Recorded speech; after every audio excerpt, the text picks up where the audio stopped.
forget to call to order. All right, we're recording. We are recording, yes. All right, call this meeting to order. Vice Chair Lardy is absent today. Secretary Garrett, Present. Board Member Clampett, Present. Board Member Gong, Present. Board Member Meyer, Present. Board Member Morgan, Present.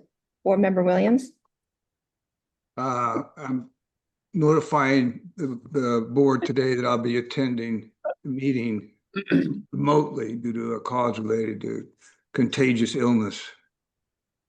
Pursuant to the Brown Act, I'm disclosing that there are no individuals 18 of age or older present in the room with me.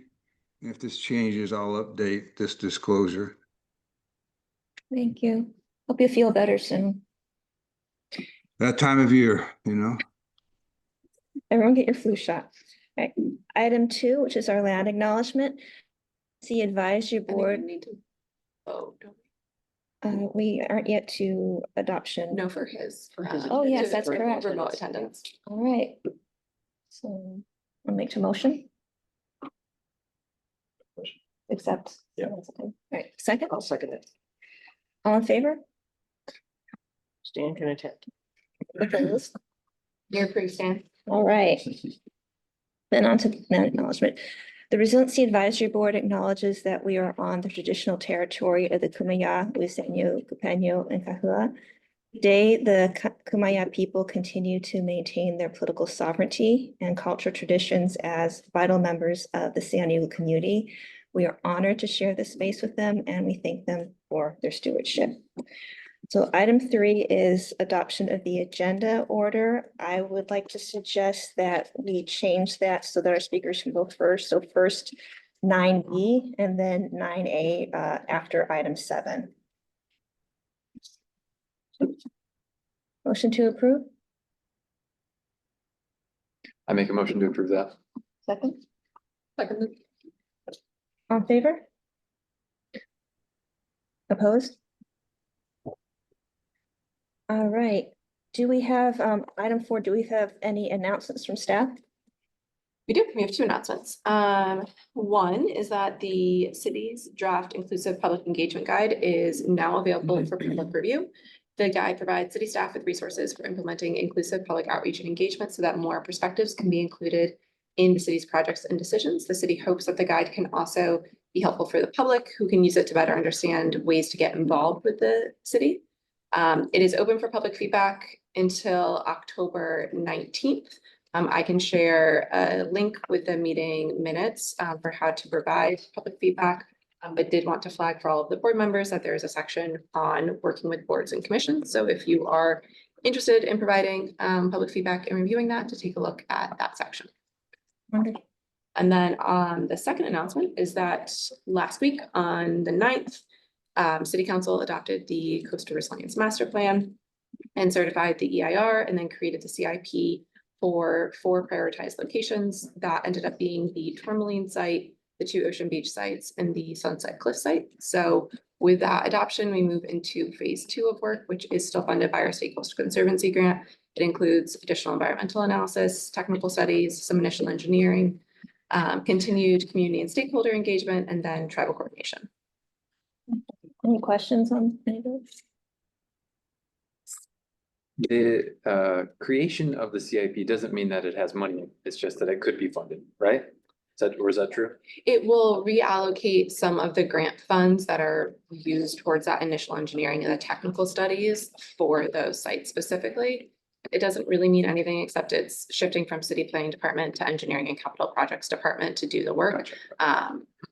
So they are funded. It's through the same grant. Through the same grant. Yep. Okay, cool. So congrats. Thank you. Question on the public engagement guide. For whom was this written? Who is expected to use this guide? It's a citywide guide, so it's really to guide how across the city, all departments are doing public engagement. Yes. Yeah. You mentioned this at the city council meeting, Mhm. but the places that will be focused on for phase 2 are 2 of the ones that we approved from the Resiliency Mhm. Advisory Board, but Mission Beach was swapped with tourmaline. Yes. Can you explain a little Yeah. bit more about why?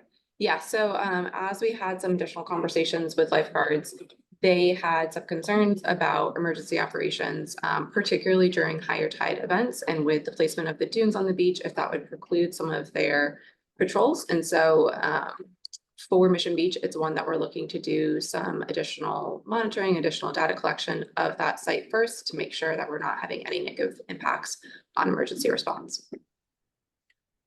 Is it because it's with the dunes there, it's narrower, or is it something more complicated than that?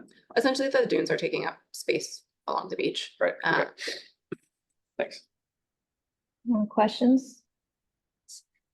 Do we have any comments from the board? I have an announcement. Yeah. So San Diego Regional Climate Collaborative has opened their Climate Leader Awards. This nomination period is until, I believe it's October, sometime in October. So if you have a climate leader that you are looking to nominate, that can either be an individual, an organization, or a project team. So if anyone wants to nominate, perhaps. We will gladly accept those for next month or so, and winners will be announced at our December network meeting in early December sometime. This is the second year that we are doing the revamped model of our climate leader award. So if you have any other questions about that, feel free to reach out. What do people need in order to nominate someone in our self-nations permitted? Yeah, so we have a nomination form. Basically, we're looking for somebody who exemplifies one of the 5 traits that we have identified as a climate leader. Don't have them off the top of my head, but yeah, 2 of those 5 traits, just a short explanation about like how they exemplify those traits. We do have a section, I think, very briefly about maybe how they're involved with the collaborative or something like that.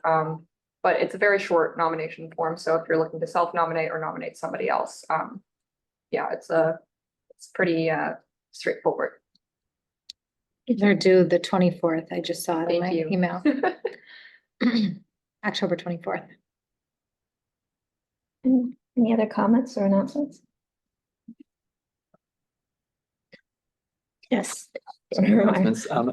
This is Latino Conservation Week, a week that the Hispanic Access Foundation has created over 10 years ago to celebrate the role and the value that Latinos play in conservation. And the San Diego Bird Alliance has been doing programs for 6 years. And so this morning, volunteers are down at city property restoring burrowing owl habitat. We've done a bunch of other things earlier this week, but Sunday is the last day of it. And on Sunday at the Tijuana Research Reserve, there's a big Viaje por los Humedales, so journey through the wetlands, all about how cool the slough is and how many species we share the slough with and how important our community is to them and vice versa. So it's 9 to 2, and there's going to be a mariachi band. There's going to be all kinds of talks and restoration work, and the reserve is open for walks and bird watching and all that kind of stuff. And you didn't bring a You're picture all of invited. you didn't bring a picture of a burrowing owl? I did not, but I can imitate one pretty well. Yes, please. Sure. Do it. Is there a website for more information on it? Yeah, it's the banner page on our website currently, so Okay. yeah, you can get the details on our events calendar, but that's right from my website. Thank you. Any other announcements?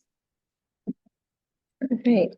On to item 5, which is approval of the minutes. Does anyone have any questions or comments about the minutes, which was all the way back in June? Yeah, it's been forever. Open to a motion to approve those? I'll move to approve the minutes from June 12th. I'll second it. All in favor? Opposed? Right, the minutes are approved. Speaking of which, I hope everyone had a good summer. Do we have any non-agenda public comment? So for in person, you may address the board or any matter not listed on today's agenda. Please complete and submit a speaker form. If you're virtual, please raise your hand either by tapping the raise your hand button on your computer, tablet, or smartphone, or by dialing *9 on your phone. Your item will be taken in the order in which you raise your hand. You may only speak once. When the chair indicates it's your turn to speak, click the unmute prompt. Let's see if I can make this bigger. Oops.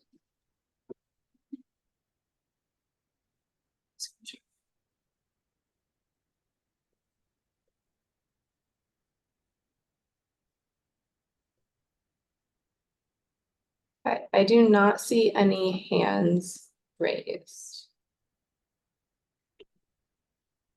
Right. so we can move forward.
Excuse me, I'm sorry if I'm interrupting, but on Zoom, we can't hear any audio. It was off for some reason. Oh, how about this? Can you hear me now? Yes, now we can hear. Yes. Thank you. I apologize for interrupting. Not at all. Should I start back again? Yes, please. For yourself, yeah. Okay. Okay.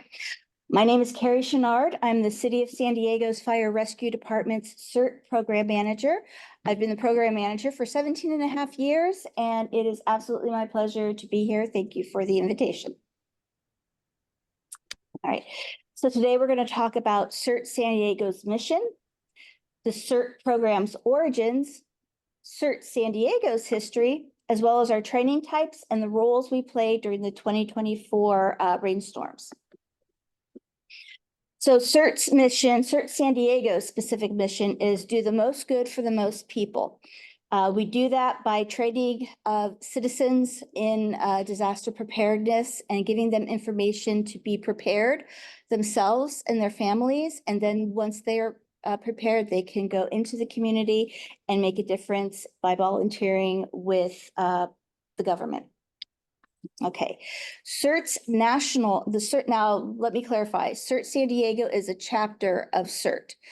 CERT has a national presence now across the United States. It started in the Los Angeles Fire Department in 1985, where the fire department saw how people were going to help no matter what in disasters, and we want to keep them safe so they don't add to the injury toll or hurt themselves. So we wanted them to know how to be safe and help themselves and others in a disaster. In 1986, they moved to a pilot program that focused specifically on earthquakes, since that's kind of what we deal with the most here in California.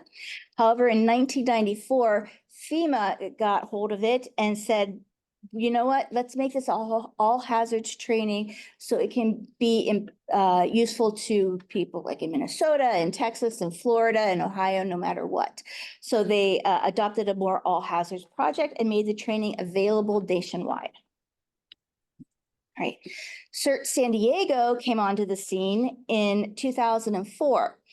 The impetus for us was the 2003 Cedar fires, where first responders were completely overwhelmed with the acreage of fire, the damage, the destruction. So they said, we need to prepare our citizens, and CERT was that tool. So in 2004, Chief Bowman, who actually started his fire career up in LA, was familiar with CERT and said, hey, we need to have that here down in San Diego. And through a grant with the Department of Homeland Security at the federal level, CERT in San Diego began. Since then, there have been 5 fire chiefs, and I have worked with all of them. So it's been an absolute pleasure. And depending on the fire chief, CERT has different roles. What their vision of community preparedness is, that's CERT's mission to make available to the public. So what has CERT done? In 2007, it was activated during the Witch Creek fires. We became that force multiplier behind the scenes at the fire sites, where normally firefighters would have to be doing the jobs that we did, such as administrative work, providing food, providing backup services at they call it the incident command post. So what normally would have been done by firefighters, we put the professional first responders on the front lines doing more good, whereas we filled in on the back end to do the paperwork, to do the food delivery, to make things happen for the firefighters, do firefighter rehab for them. Then in 2019, we were activated as a region for the pandemic. We did things such as food deliveries. We took over shifts at the food banks, which became very important. We helped with food distribution, and as well as the vaccination sites around the county. Because again, disasters don't know boundaries. And although my program is specifically within the city of San Diego, we have a mutual aid agreement with other CERT teams around the county that we cooperate and share resources.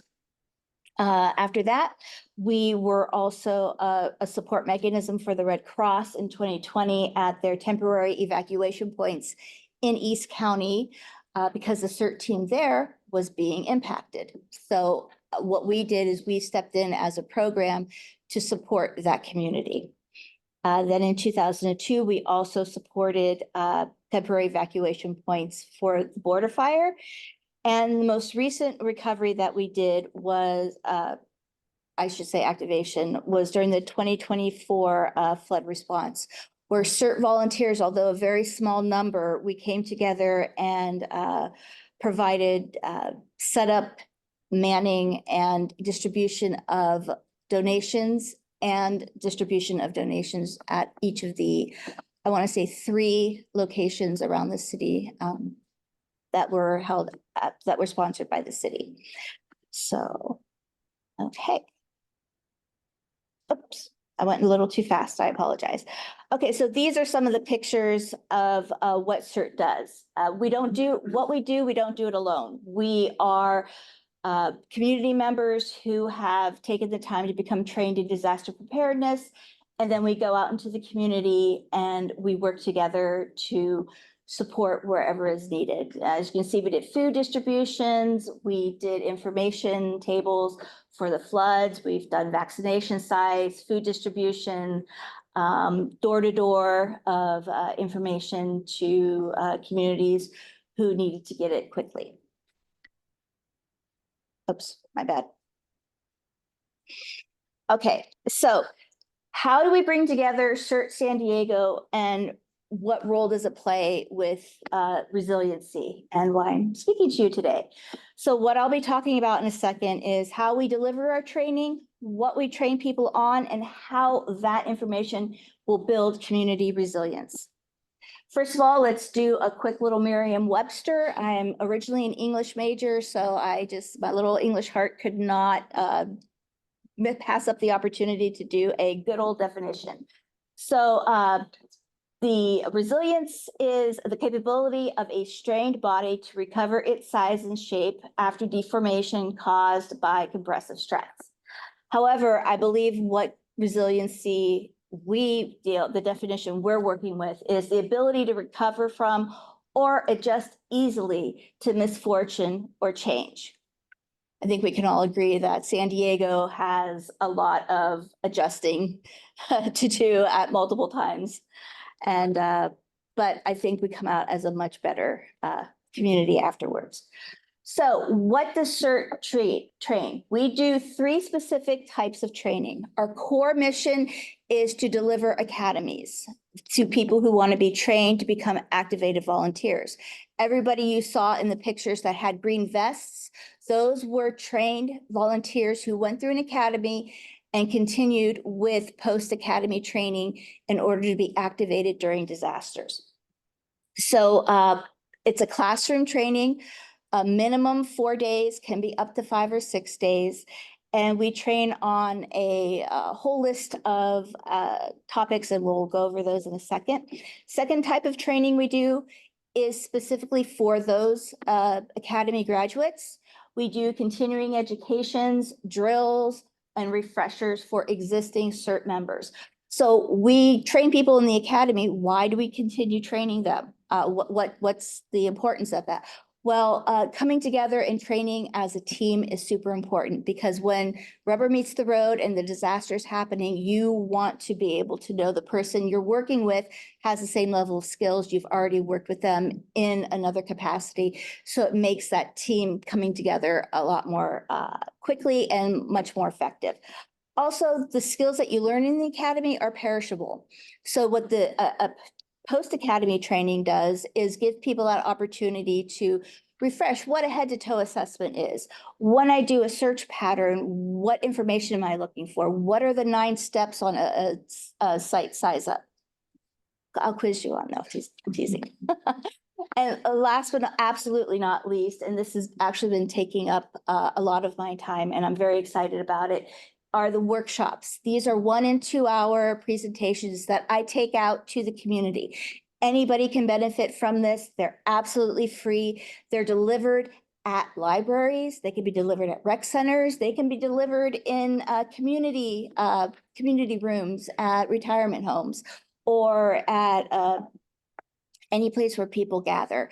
I go from a very low tech, just kind of me and a flip chart, to high-end presentations with skills and equipment that I use. What you want to learn, I'm able to teach that. So, okay, here we go. The academies, we have 2 versions, in person and hybrid.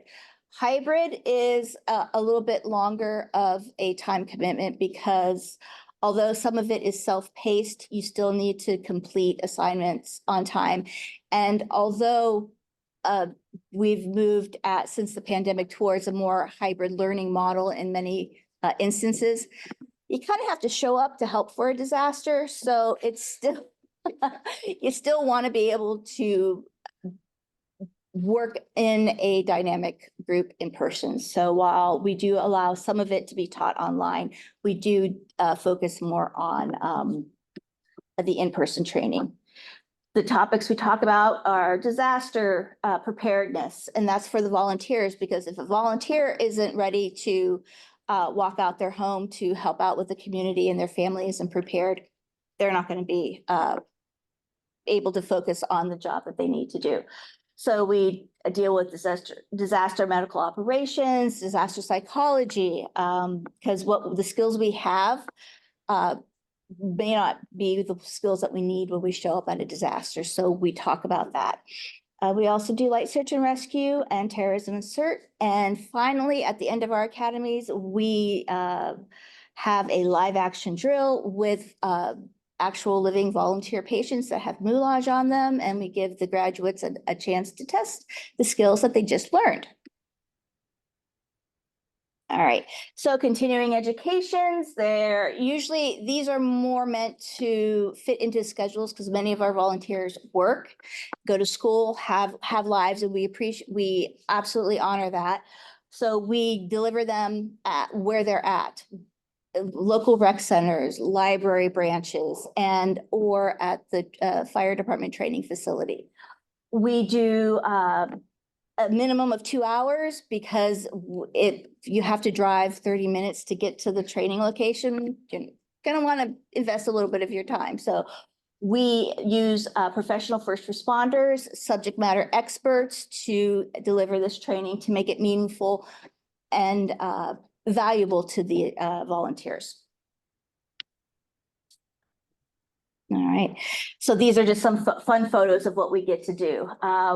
Because we are sponsored by the fire department, we kind of get the chance to work with some really cool groups. One of them is the USAR team, that stands for Urban Search and Rescue. And although we're not doing the searching and the rescuing, we get to participate as actors within their scenarios. And we get to learn from them, see them in action, see what they have to do, because again, we're supporting these groups behind the scenes. So it's a very good working relationship that we have. We do refresher trainings, which basically tells you exactly what you, goes over exactly what you learned in the academy. And then ConEds, continuing educations, takes what you learned in the academy, but gives it a little more of an involved look at it. You get slow it down, talk about one small topic, and really dig into it. What's cribbing? Cribbing is what you use to leverage large Crib and lift? crib and lift. You're lifting heavy items off of potential victims, or you're stabilizing unstable material. We have, it's kind of a very dangerous thing. Even firefighters really are, not that if they have to do it, they'll do it, but it takes a lot of training. So we do more of a knowledge awareness sort of thing, and how you can identify possible damages. Good question though, thank you. So workshops, this absolutely is just a very small list of the topics that we can teach. As a CERT volunteer, we go into depth on these topics, but as a workshop, we want to make it important for why the people are here, why this is important to the potential volunteer, people attending the workshops, and make it relevant to them. Okay. So, and these are some of our hands-on workshops. We work with the libraries. I work with the National Night Out down in Southeast San Diego. It's one of the largest ones in the city. And we work with mom groups, we work with senior groups, we work with after-school kids. It's preparedness. There's not one formula for preparedness, and it doesn't take a whole 20-hour class to become prepared. It takes a little step, one each day. And that's what the workshops are meant to do, have people take that first step in preparedness. And that is where resiliency comes in. Many people look at preparedness as, well, if I can't absolutely avoid every problem, then why am I investing my time? Well, we're not going to avoid the problem. We're not going to avoid the impact or that pressure that's deforming us. But what we can do for ourselves, which ties into the resiliency definition, is we can prepare to recover. Because we know we're not going to be, if we're prepared, we are not as impacted by that deforming energy. And then once that's gone or mitigated, we're able to get our form back. So what we do, what we looked at for delivering this to the community on a larger scale is, what are the roadblocks? People have time limitations, location. If we expect people to come to us, they may have drive transportation issues, language barriers, advertising may not be in the right place or the right message. So the solutions we came up with is breaking down the whole CERT Academy into those individual workshop topics, doing them in the rec centers and the libraries with bilingual instructors, and partnering with trusted messengers within each of the different communities. All right, so that's the end of my presentation. If you want to join our next academy, we don't have our 2026 dates scheduled yet, but go ahead and scan on that QR code and you'll be taken to our website, or give me a call or an email. Thank you so much, Carrie. And I just want to mention one reason why this is so pertinent to our board is because of climate change, for example, it really exacerbates wildfires, extreme heat, etc. So I think it's safe to say that we will feel the impacts one way or another. Are there any questions? I'm gonna see if there's any public comment quickly. Okay. Okay, do you want to see? No, you can stay.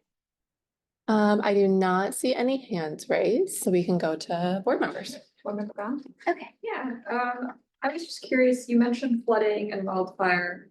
I was wondering if there's any sort of academy topics around like extreme heat and heat waves as we're getting more of that down here. That's a very good question. And yes, we do. In Unit 3, we talk, when we're talking about disaster medical, we talk about the difference between heat stroke and heat exhaustion. Thank you, heat exhaustion. Different ways to treat it, ways to identify it both within yourself and within your teammates. And because again, you as volunteers are the first responders in a disaster, especially when it arrives outside their door. So we need to be able to watch ourselves and our own health and that of our team. Great. Yeah. Thank you. Nice to meet you. Great. Nice to meet you. Great presentation. Thanks for your work. Did you say moulage? Yes. What is that? I was We- gonna ask that too. That is, moulage is fake makeup, the gore of injuries. Because we treat in units 3 and 4, we talk about specific injuries. So we bring to life those injuries in our volunteer patients through moulage. Cool. I was gonna, more on point, I was just gonna ask, do you have, emergency response to oil spills? No, that would be definitely out of our scope. CERT can only respond to or act under the scope of the training we receive in the academy, because there is liability purposes. Again, we're just everyday people who are hoping to be a force multiplier for safety in our communities. So it's very, very important we have to stay in our lane, which is very narrow, but still very, very important. Yeah, totally. That makes sense. I know that there is some kind of oil spill response, I've heard, along the coast for sure, but I just don't know much about it. And that's a very good point. Some CERT teams may be involved in that if Oh, that's yeah? what their Okay. sponsoring agency wants them to do. Like our sponsoring agency is the fire department, so they set our scope within what we're trained in. I'm glad that you mentioned, bilingual classes. Yes. Can you, what's the demand for Spanish language classes and resources? The message of this preparedness training is still getting out. It needs to be communicated a lot broader and also within the right channels. Right now, when we do deliver it, when we do advertise it, we definitely partner with other community organizations that have an audience already. For instance, the Chicano Federation. What we did is we advertised specifically to their email list as well as around the city that we had a Spanish listos training. It's listos means ready. And my program doesn't have the bilingual, but I partnered with other CERT programs that did, and we brought it down to Encanto Rec Center. Cool. Okay. Yeah. Oh, one thing, remember Morgan? Did you, you can ask a question too. Cynthia. No, you go first, please. Well, I just want to say I'm very pleased to hear this capability. Clearly, it's really important and going to continue to be. And I actually have kind of a number of questions, but do you have numbers on how many people have participated in a given year? Well, in a given year, that kind of fluctuates based on what's happening. For instance, if you look at my pandemic numbers, very, very low, because again, it was limited on who could participate. If you're taking a broad scope picture, we have trained or contacted and provided information to well over through the academies, we trained about 2,700 people in San Diego. But again, people move. This is a very transient community. Also, in addition to that, through our outreach and the grants that I've received specifically for outreach, I have probably reached another 5,000 people. In terms of participants in one of these kinds of activities. Right, it's in a Yeah. workshop or receiving training and information.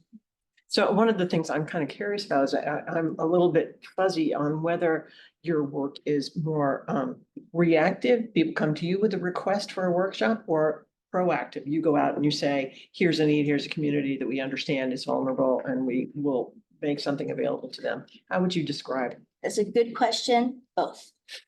I am a one-person shop, so it does take a lot to do that. Again, I rely heavily on partners to do the messaging out to the areas that they are the subject matter experts on. So I recently it took about 3 years, and I'm finally into the city libraries and doing these presentations. And then it becomes a matter of familiarity with the patrons of the library and the rec centers to become used to what I am. Oh, because once people don't understand, or it doesn't connect right away, like, why do I need to have a go bag? Why is that important? But once they get in the training, and they understand what it is, it's that aha moment where, okay, maybe I only have 5 or 6 people in a training, but those 5 or 6 people take that information to 5 or 6 more individually, and it grows exponentially. And I think that's what the real value of CERT is, and this information and preparedness. Yeah, because that clearly would be, an important point is how would you scale this kind of information more broadly if you needed to? If you were the sole trainer right now, do you envision a time when you would train other trainers to the point where you could actually begin to multiply this? Well, the trainer element was specifically with the academies, but I am trying to build a cadre of volunteers who go out into their community again as the trusted messengers to deliver the training information. And again, we go where we're invited. We also offer free training opportunities, but again, people have different schedules. If it's family, loved ones, little ones, jobs, it's very, very hard to meet everybody where they're at, but we are doing our darndest. Great. So, and Yes. How many chapters are in the county? You had mentioned there's like a South County chapter. excellent question. We have 23, Oh, wow. Okay. but it's not under me. It's under each individual fire department within the incorporated cities have their own, and not all of them. And the ones in the unincorporated areas and more rural is under the county. And I have a cohort, her name is Teresa Greenhall, and I work hand in hand with her on so many. In fact, we were at a state resiliency conference before I came here, so.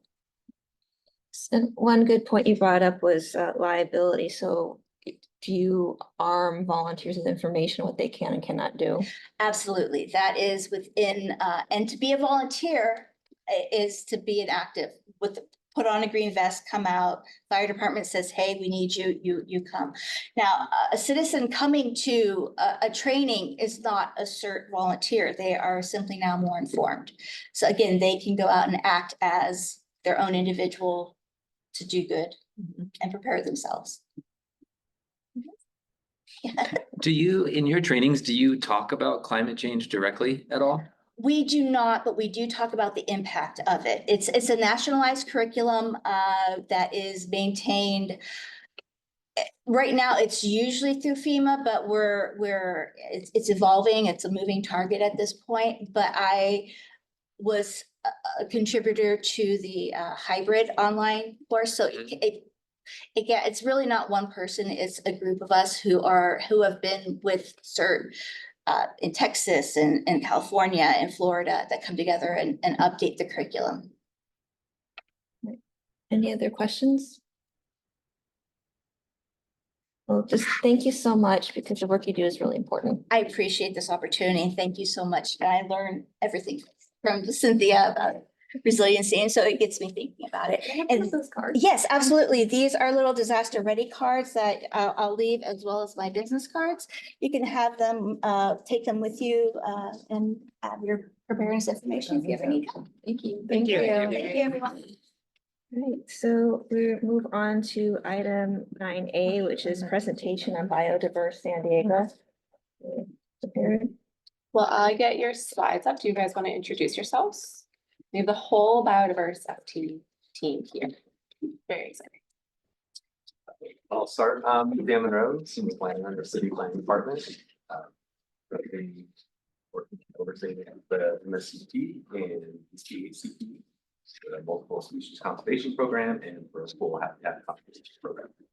And today, and Galen for this. Hi, I'm Kaylin Brown. I'm an associate planner with the FAC. I work directly under me. And my name is Tara Ash Reynolds. I am a associate planner with the city planning department as well. I wear two hats. I help out with NSCP as well as CEQA for the city.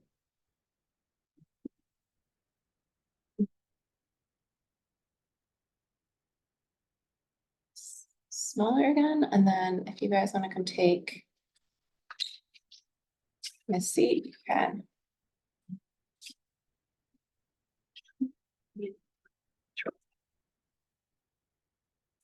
And then Tara is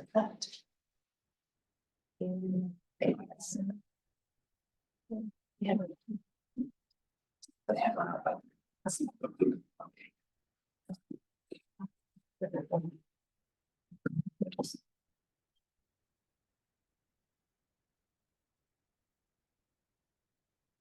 Given that we have an action item on the agenda, would you be able to keep it within about 15 minutes? Yeah. Okay.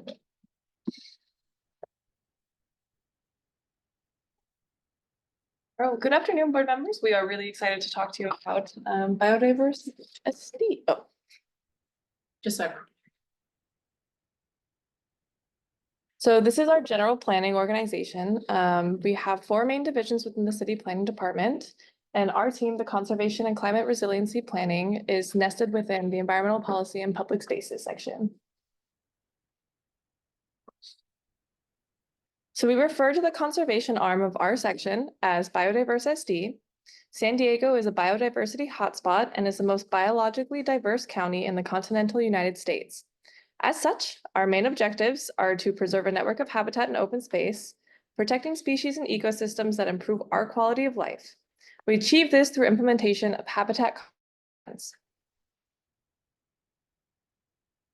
So the city of San Diego has 2 habitat conservation plans that cover the entire city. The first plan is the City of San Diego's Multiple Species Conservation Plan, Sub-Area Plan, or MSCP for short. This plan was prepared in coordination with the United States Fish and Wildlife Service and the California Department of Fish and Wildlife to meet the requirements under the federal government's Endangered Species Act and the state of California's Natural Communities Conservation Planning, or NCCP Act of 1992. The MSCP plan covers 85 species, including 46 plant and 39 animal species. The implementing agreement between the city and the wildlife agencies ensures implementation of the MSCP sub-area plan and allows the city to issue permits that may affect covered species at the local level versus needing to obtain individual permits from the wildlife agencies on a project-by-project basis. This significantly helps streamline the permit process for development projects. The implementing agreement and associated take permit is a 50-year permit issued in 1997 and expiring in 2047. The second plan is the Vernal Pool Habitat Conservation Plan, or VPHCP. This plan works in conjunction with the MSCP and expands upon the multi-habitat planning area to conserve additional lands with vernal pool resources, covering 53 vernal pool complexes. The Vernal Pool HCP covers 7 threatened and endangered species that only occur within vernal pool habitat, such as the San Diego fairy shrimp and the Riverside fairy shrimp. Like the MSCP, this plan provides a framework to protect, enhance, and restore vernal pool resources while allowing the city to issue federal take permits at the local level and streamline the permit process as well. In 2024, the city developed an online portal to streamline submittal of private property management reporting for privately managed vernal pools. The City of San Diego's Multi-Habitat Planning Area, or MHPA, which is shown on the screen in green, represents a hardline preserve developed in conjunction with the MSCP. The MHPA was developed in coordination with the wildlife agencies, property owners, and the development community. It delineates core biological resource areas and wildlife corridors that are targeted for conservation within the city's jurisdiction. Though the MHPA identifies core areas for conservation, it does allow limited development of uses that are compatible with the conservation goals of the MSCP. And this slide shows another area of the city adjacent to our border with Mexico that depicts the MHPA hardline preserve in green and the areas with the vernal pool resources that were added to the MHPA with the creation of the Vernal Pool Habitat Conservation Plan in darker green. They're also called out with arrows. The city uses the municipal code to regulate development or activities that would encroach into sensitive biological resources. We refer to these codes as the environmentally sensitive lands regulations, which can be found in section 143.01 of the Land Development Code. Additionally, the biology guidelines, brush management regulations, and landscape standards provide further guidance and clarification on the ESL regulations and MSCP directives. All MHPA is considered environmentally sensitive land. And we use these codes in the Land Development Code to determine what projects can and cannot do when ESL or sensitive biological resources are within or adjacent to a project site. The biodiversity team are the only reviewers in the city who review private development and city projects and programs for MSCP compliance. Any project within or adjacent to the MHPA is reviewed to ensure that the projects are implementing the MSCP species and habitat management directives. From small-scale assistance, like with private pool proposals, to a large-scale review of a community plan or regional park plan, we help ensure that projects within and adjacent to preserve do not degrade adjacent preserve value and ensure that any preserve or high-value habitat land that is lost is replaced with the same or higher value land, and that direct impacts to sensitive status species are avoided or minimized. In a year, we typically complete over 200 project reviews. We also coordinate with the wildlife agencies for some projects and have regular meetings regarding boundary line adjustments to the MHPA and other large projects that require agency coordination. Additionally, we also collaborate with our regional partners like the San Diego Management and Monitoring Program, San Diego Association of Governments, the County of San Diego, and other regional cities that have an MSCP sub-area plan.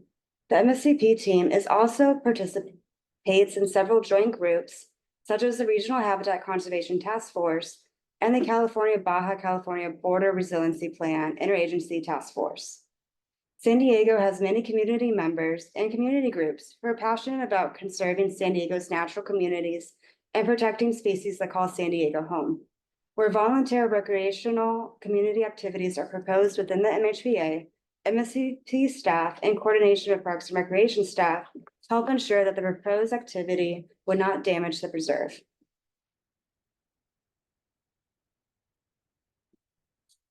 As part of the implementing agreement between the city and the wildlife agencies, the city is required to report habitat gains and losses and habitat management activities, species monitoring, and overall implementation efforts of the MSCP and BPHCP to the wildlife agencies on an annual basis. These annual reports detail progress towards achieving our conservation goal of 52,727 acres prior to the expiration of the city's MSC permit in 2047.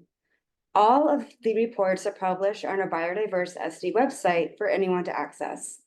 Additionally, every year, a participating jurisdiction in the county MSCP hosts the MSCP annual workshop. This workshop is open to the public and helps keep everyone updated on the progress of other sub-area plans. These photos are from our 25th year workshop that was hosted by the City of San Diego at Mission Trails Visitor Center.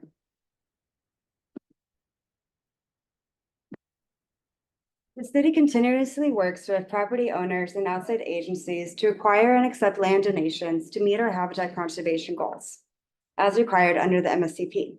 The City Planning Department, in coordination with the Economic Development Department and Parks and Recreation Department, utilizes grants, the city's Habitat Acquisition Fund, and other means to purchase land for conservation. In 2022, we used the HAF to purchase 25 acres of property in East Elliott, a core biological area that is deemed essential for continued conservation of San Diego's unique biodiversity. So as of 2024, which represented our 50-year permit, I'm excited to announce that we have met 99.5% of our conservation goal, with just over 52,400 acres conserved or obligated to be conserved. We have just under 300 acres. I know it's exciting to go, or about 0.5% left of our goal to conserve by the year 2047. So in addition to habitat conserved inside the MHPA, the city has conserved over 2,400 acres outside of the MHPA. And although this doesn't count towards our goal, these conservation areas are important for maintaining biological diversity within the city of San Diego. So the city provides 2 web-based interactive maps that are available to the public that assist in planning of future projects and help identify areas that may require additional permitting requirements based on their location.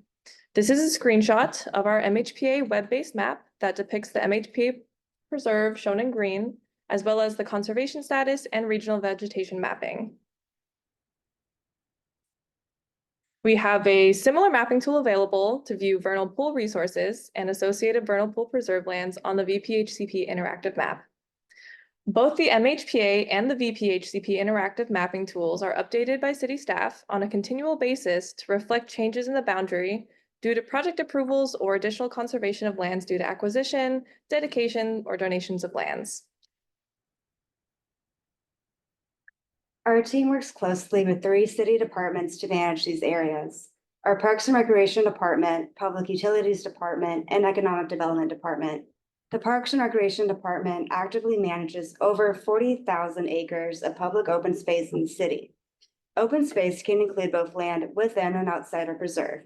Beginning in 2020, Parks and Recreation Department Open Space Division began preparing an annual management reports to summarize management activities within the city's 11 ranger districts. It's a story map that allows easy access for the public to browse through the different ranger districts and see all the great work our city departments do to manage our open space. This is my favorite resource, and here's an example of how the story map looks. At the top are buttons for each of the districts, and this slide is displaying the Mission Trails Regional Park. It includes an interactive map and tiles detailing the management activities that occurred within each district. As you can see from the tiles, some examples of management actions that occurred are trail maintenance, habitat restoration for San Diego ambrosia and burying owls, and various community outreach activities.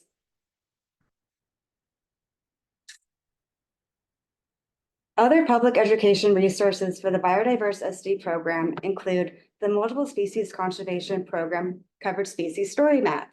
As mentioned previously, there are 85 plant and animal species. The story map provides details on the species covered under the program and provides that visual link so community members can learn about what we're protecting and why these species are so important to our ecosystem. It is difficult for people to care about what they don't know, but if we can better connect people to natural spaces and plants and animals within them, it helps support our conservation efforts.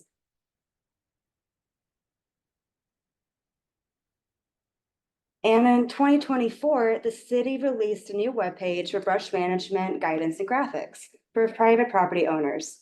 This new guide provides greater accessibility and clarity to private property owners regarding their role in aiding preserve management through regular trimming and pruning of brush in their backyards. This resource also highlights the why behind the regulations and how they help prevent unintended impacts to nesting birds, as well as harden property to potential fire risk. Within San Diego, there are more than 500 linear miles where homes meet dense vegetation, in canyons and other open space areas. It is important to maintain brush management zones to provide at least 100 feet of defensible space around habitable structures. Defensible space is that important buffer zone between the building and the surrounding open space. It is split into two zones. Zone 1 extends 35 feet from the end of the structure, and Zone 2 extends 65 out from the end of Zone 1. Zone 2 often consists of valuable habitat communities such as chaparral or coastal sage scrub, or is within or adjacent to the MHBA. Because these are sensitive habitats, brush management activities are not allowed during the breeding season of February 1st through August 15th, or needs to meet additional requirements to show proof of species avoidance.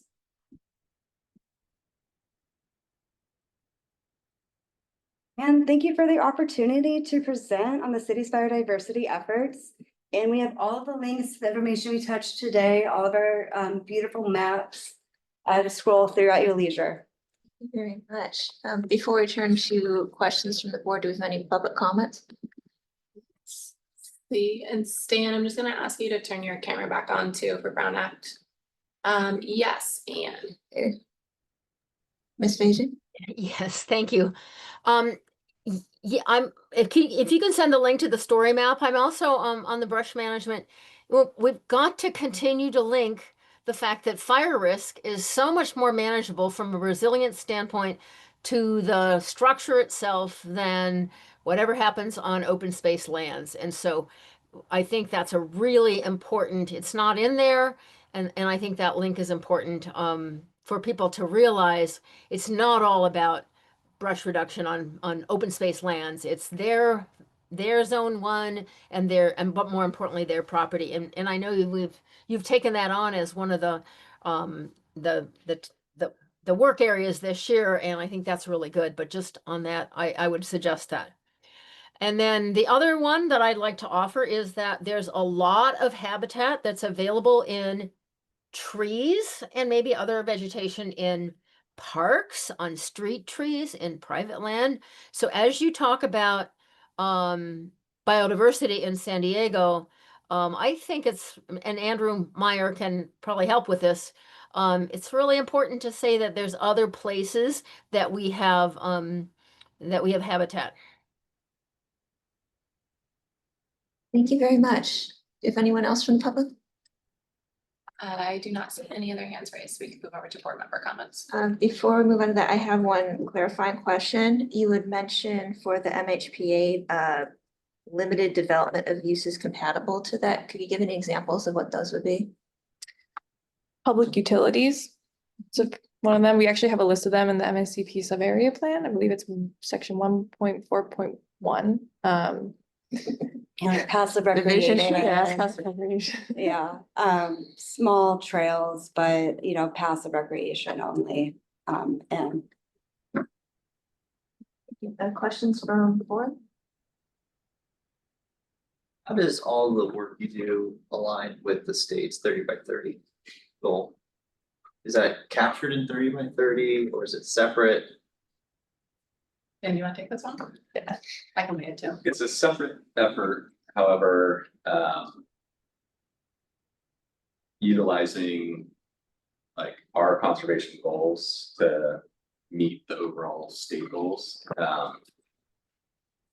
We haven't like necessarily matched up. It's like, is the city specifically meeting that 30 by 30 kind of target? But it does feed into meeting the overall state goals. So I think we've had coordination before with them to report like where we are as far as our conservation efforts. Hopefully we're contributing a significant amount, given that we've almost met around the goal. Right. That's what I was curious about. Like, are they? Yeah, There's some using that. close tags and details that they want to make sure, rightfully so, if land is counting towards 30 by 30 goal, that it's meeting certain requirements. And so we've been working with them to understand land that's currently counting might be like a state marine preserve, something that like they've already noted as conserved. And so there's just some additional work to be done to make sure that like how we are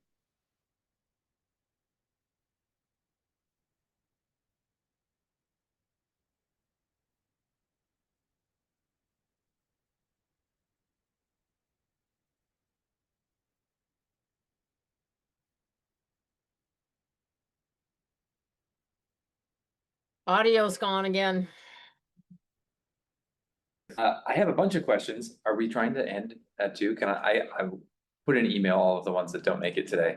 But I guess Yeah, because we have an action item, so your top 2 or 3. top 2, Yeah. okay. One, I guess, one of the values of this board is to help awesome city employees get more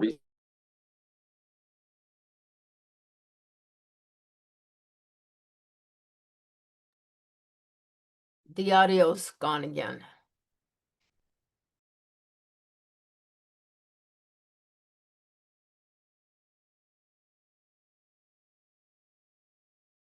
that while I ask the other question is just about the 99.5% of the conservation in the city is done.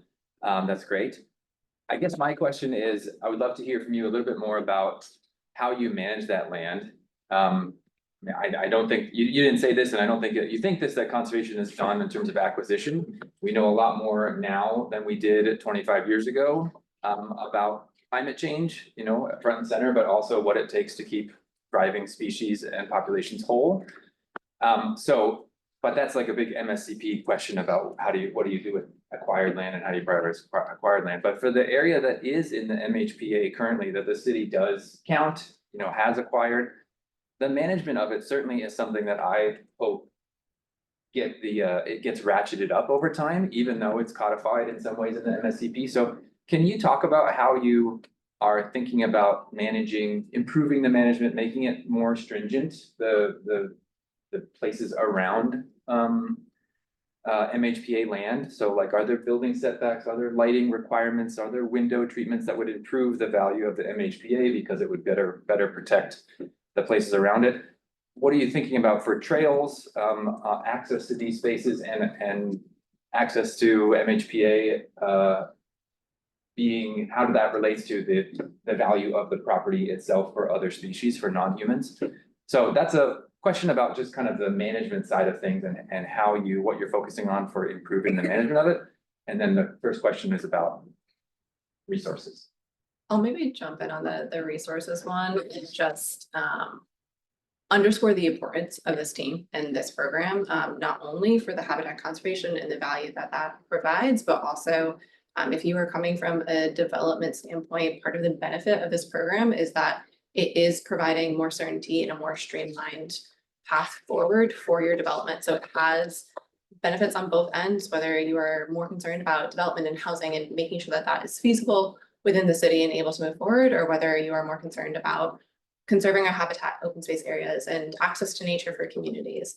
And this program is really critical for it. The staff are really critical in doing those project reviews to allow those projects to move forward. So I guess I would just say that the team is really important and does play a critical role in protecting our open space areas, but also supporting development across the city. And I'll let them answer the second part of your question. Yeah, so as Tara mentioned, you know, we review projects from backyard decks to community-wide updates to master plans, make sure that our MSCP, like land use adjacency guidelines, are implemented. That helps ensure that development that occurs next to MHPA is not going to impact the MHPA. So things such as runoff, toxins, lighting, human or pet intrusion into the MHPA. Those are kind of all the different factors that we make sure that these developments adjacent to the MHPA adhere to. So our preserve areas aren't impacted. The majority of the city's preserve, the MHPA, is managed by our Park and Rec Open Space Division. So they handle kind of the lion's share of management. Similar to kind of us, you know, we're a team of 2.5 to review the city. Park and Rec, they have tens of thousands of acres. They have limited resources.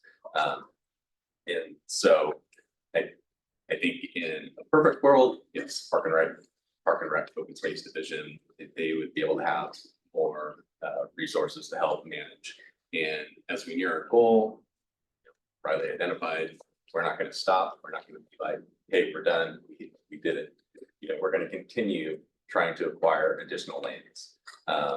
As climate change takes more precedence in the area, looking at habitat and change in habitat, how that may affect species presence in different areas. And we'll have to adapt our plan. The permit expires in 2047.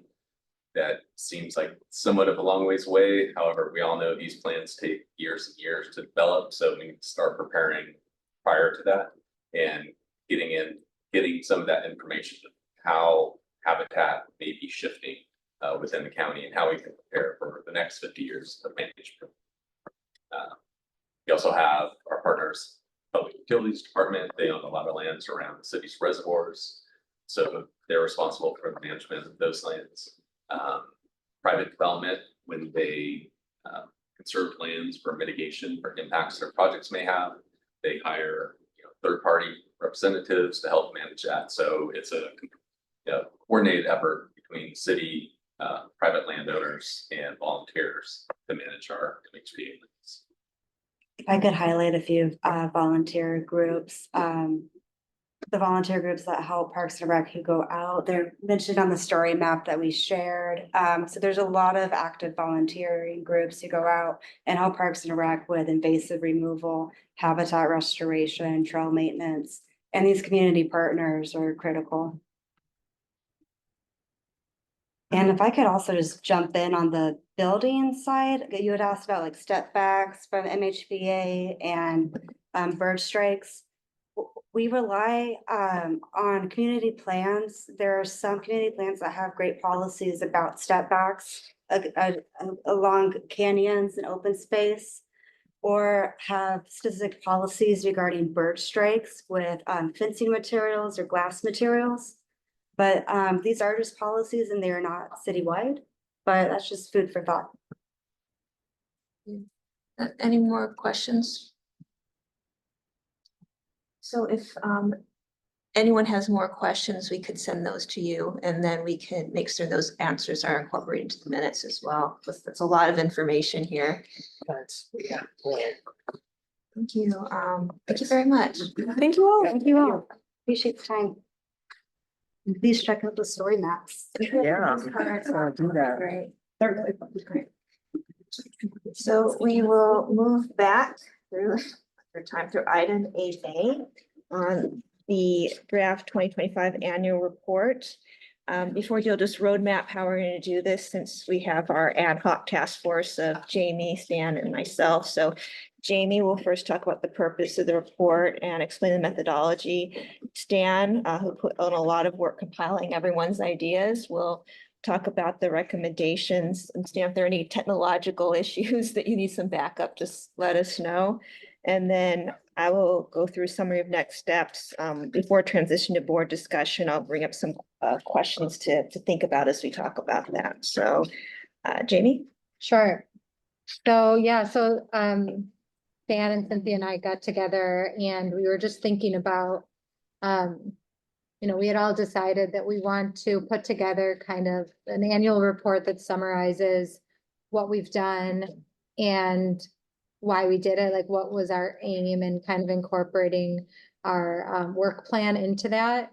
So we wanted to outline what we've done and then also try to categorize everything all the presentations that we've heard and all of the motions that we made and, decisions that we made, and categorize that into the work plan categories of the resiliency, the primary goals and the priority goals, and then further categorize that by the resiliency topics. And so in this plan, we kind of outline and redefine a lot of those terms and discuss the importance of each of them in terms of,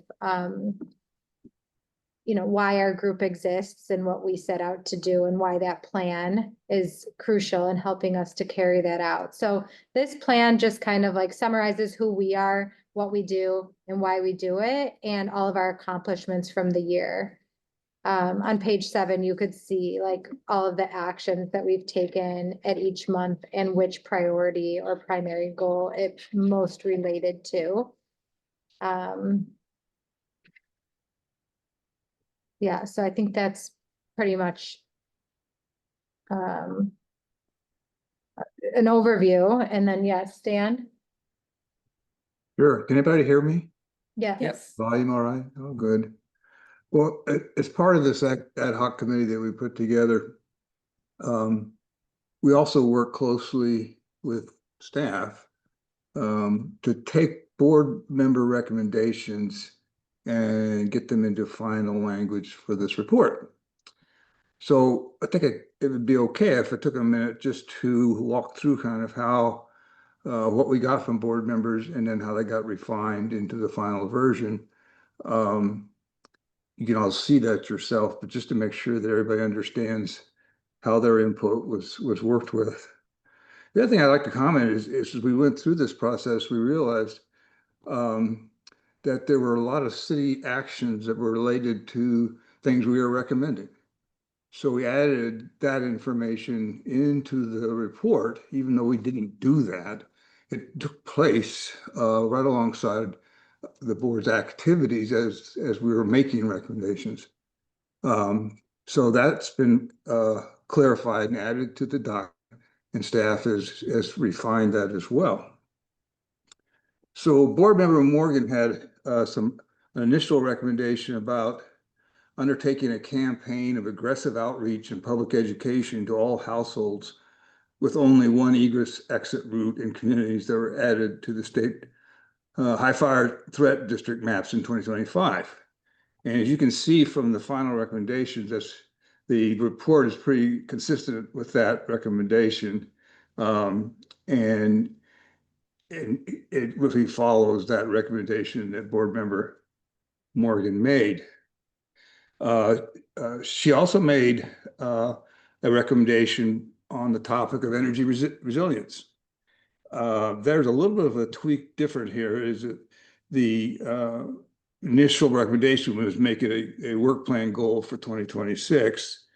And that's just made a little more clear in the final version to make that as a work plan goal for 2026 and how we would go forward with that.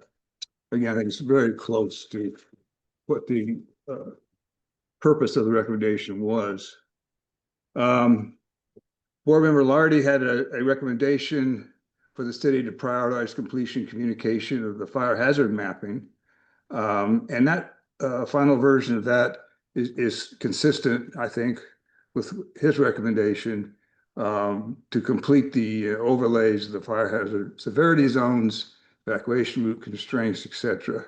Again, I think it's very consistent and relates well to his recommendation. Board member Gong had a recommendation related to coastal resilience master plan. And that changed a little bit because of the activity that took place since the recommendation was first made. But again, it seems very consistent. So I had a recommendation myself to improve the wildfire-related communication by expanding the public-facing tools and making evacuation guidance more accessible in multiple language and formats. That, again, I think was refined and made a little clearer in the final version, but it's certainly consistent with the purpose of the recommendation. So again, I'll stop there, see if anybody has any comments or questions, but I think the recommendations were well thought out and valuable. And I think we tried to make the final report as consistent with them as possible, and staff certainly helped to do that as well. Thank you, Stan. So looking ahead to 2026, a number of recommendations talk about internal what we're doing. So the recommendation section itself is outward towards city leadership, but the last section talks about what we'll do internally to continue growing and improving as a board. For example, intensifying recruitment efforts, also adding a little bit of advice here to refine the board appointment process and make it more transparent to us. Programmatically, next year, we're looking at adopting priority goals. Also considering including energy resilience as a major work plan goal for 2026. And importantly, monitoring to what extent these recommendations are adopted and implemented. So before transitioning to see if we have any public comment, I'll list some questions I have for you, and then you'll probably think of more. If there are any recommendations we're missing, thinking about the primary and priority goals, if our asks are clear, are they robust? Are we pushing city leadership? Are we representing San Diegans like we should with these recommendations? Considering our audience, does the structure of this report work? We are following sort of some predetermined sections, but we can still elaborate within that. Is it intuitive as a reader, stylistically and substantively? Are we representing ourselves, the board, as we should with this report? And thinking about as a member of the public who doesn't know much about us, what would your impression be looking at this report? And I'll just mention, if anyone catches any typos, clerical errors, which is inevitable, just to send those to me and Julian will fix that. Do we have any public comment? I'll also add just one thing. At the beginning, we define resiliency and talk about the multifacets of it. And we might even mention like trade-offs at some point in there. But the other thing I wanted to mention is that the city, there was an effort to make sure that it was in like the language of the city. So that part has been incorporated. I don't know if I'm saying that right, but like, yeah, all the right terminology that the city uses.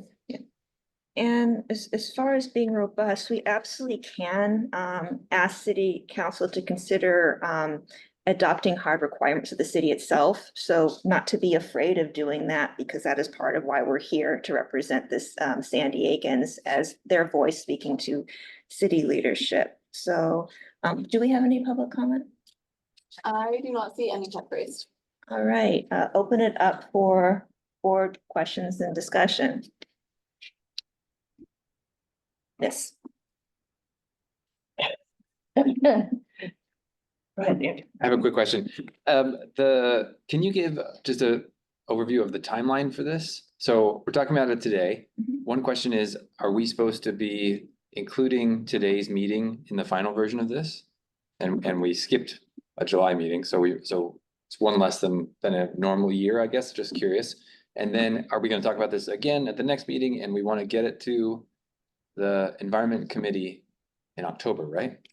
Yes, just to mention, we had it as calendar year. This is the tricky part, but we changed it over to fiscal year. Okay. Now, there is a municipal code that requires us to have this report, or all boards and commissions have a report and present it the first quarter of each year. I think that's still being worked on, if that's fairly new. So we still have to figure out how we're going to do it, because if it has to be the first quarter, do we want to have a 6-month lag? So that's, once we get some more information, that would be a worthwhile discussion. But since we didn't have a July meeting, it made sense. And we also started in 2024 to make this fiscal year 2025 to cover all the work that we did last year. And then I believe we were trying to get on the docket Environment Committee in October. We're going for November. November, So we're okay. looking at bringing this annual report forward, along with some climate resilience and climate mitigation, implementation updates, and the Climate Advisory Board's annual report to the November meeting, which I believe is the 13th. One thing that's important to remember is if you're going on the 13th, it doesn't mean that materials are submitted on the 12th, that things have to be routed, they have to go through approvals, they have to be posted so many days in advance. So if we're going on the 13th, we need everything final probably by the last week, like the 27th of October for routing, which means really it needs to be final to me the week beforehand. So November is actually quite ambitious once you work your way backwards. We can do it. But yeah, we're looking for a November meeting. Yeah, I was trying to enact the famous World War II poster, but I don't think I can carry it off. Did Yeah, they not carry meet on. in December? I do not. I think we don't. You guys No, I will mean- be I in mean December. Oh, the Environment Committee. I'd have to check. I think they, I thought they met, or at least there's I some think committees they early do. Sometimes before they break early. for the holidays. Julia, can I jump Yeah. in for just a Right. minute? So, I'm Kelly Stonk. I'm the Deputy Director of the Environmental Policy and Public Spaces Division, and wanted to talk a little bit about the timing and this report requirement versus maybe other report requirements. So within the Resiliency Advisory Board, kind of regulations that sets you guys up and Yeah. assigns you your powers and duties. That just says that you need to provide periodic reports to the Environment Committee and recommendations. Either there is also reporting requirements from the Office of Boards and Commissions, and that's typically what happens in that first quarter. And it's their template, their document. We're just populating it and giving it to them. So in terms of other things that you guys might want to convey that's not, you know, set up in the report, that might not be your ideal vehicle or mechanism for conveying your reporting and your recommendations. So it's fine that we have two. We have other boards that have two as well. So when the time comes for the Office of Boards and Commissions report, Julia will get that. We'll take a first crack at populating it for you because it's usually a pretty factual report of what you've been doing over the course of the year. So we'll take a first crack at populating that and then give it to you guys to take a look at. For this reporting, which either of these two reports could satisfy the reporting requirements under the Resiliency Advisory Board. But for this report, what we would recommend, since you guys ideally would like these recommendations to inform the budget process, is to tie your work plan and this reporting to the city's fiscal year rather than the calendar year. And I know that's a little awkward and not as intuitive for some folks, but just to make sure everyone knows, that's July 1st through June 30th of each year. And the reason I would recommend doing that is because essentially kind of now the fall is the time where you would need to get that reporting and recommendations to the city council. And if you stick to a calendar year work program, you would essentially kind of not be getting like the last 3 months of that calendar year work program into your annual report and recommendation. So that's why we provided the recommendation to switch to a fiscal year so that, you know, fiscal year concludes on July 30th. We can then take a few months to pull that report together with you. You guys can adopt it, you know, September, maybe October, but preferably September.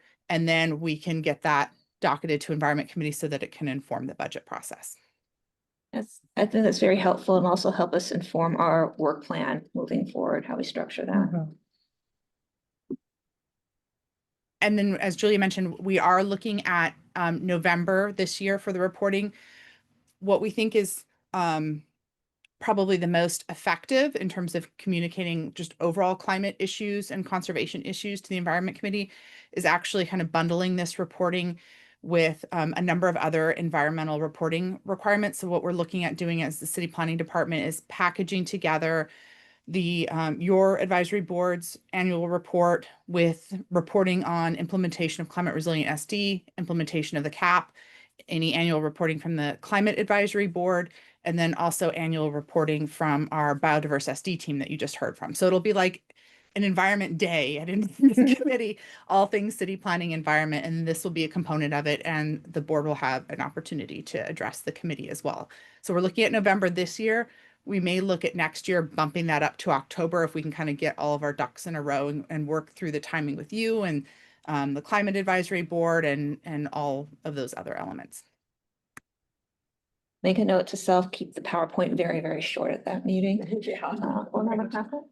Yeah, Kelly, just a clarification point in terms of the timing. Are you suggesting that we have our recommendations put together and baked for the mayor's proposed budget plan in the September timeframe? Is so after you know, once we start the new fiscal year, we start to get into summer, fall. Is that what you're saying?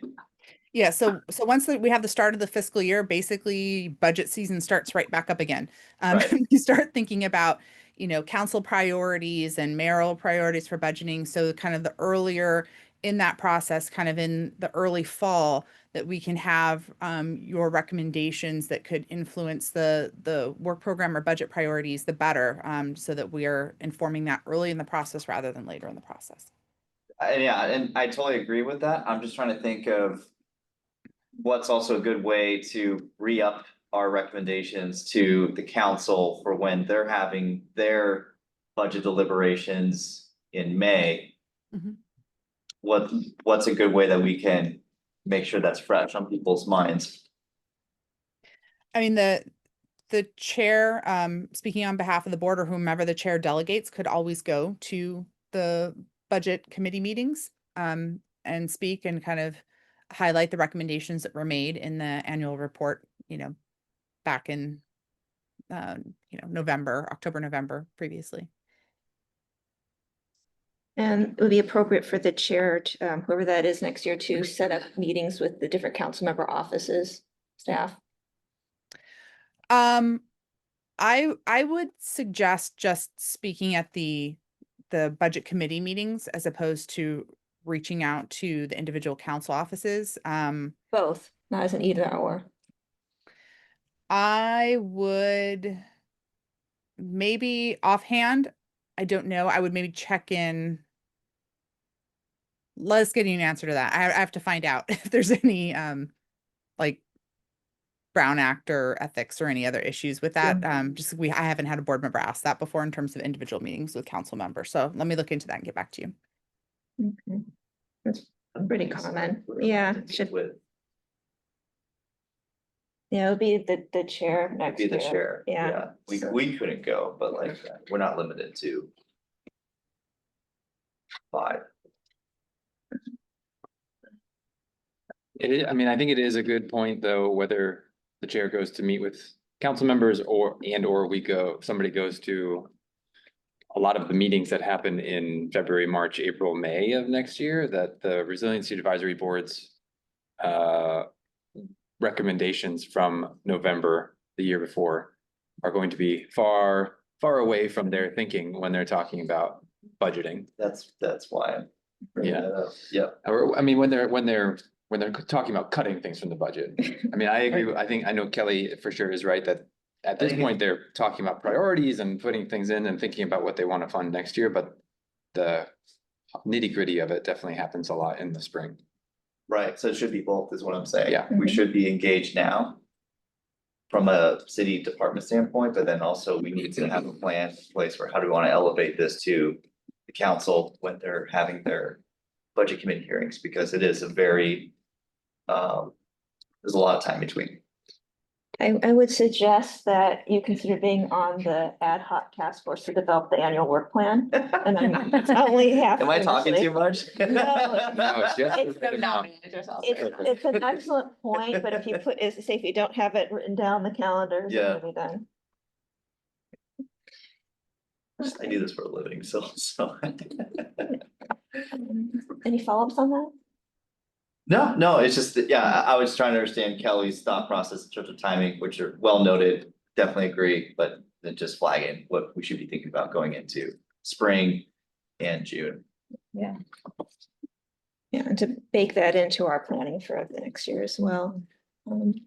Erica, you have a question? Yeah, I think this has been a very important discussion about timing, because that's one of the things that was confusing to me is going through this. And I think, you asked some questions about our reviews and things we should keep in mind when doing this. I want to say, first of all, I think the structure works. I think you guys did a great job of getting us a draft to look at.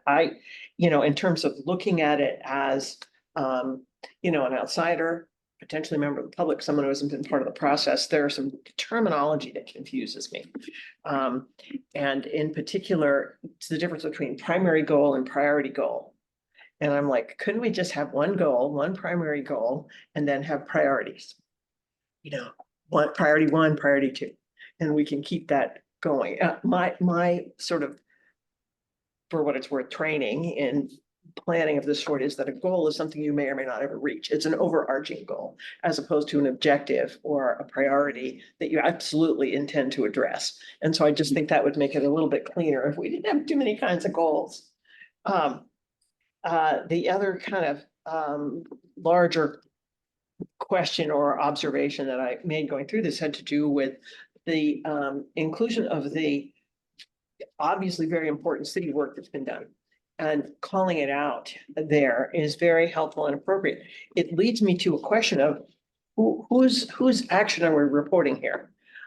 If this is the Resiliency Board's report, is it appropriate to kind of lead the way we have under the issues with what the city's done, followed by, our reactions and our recommendations for going forward?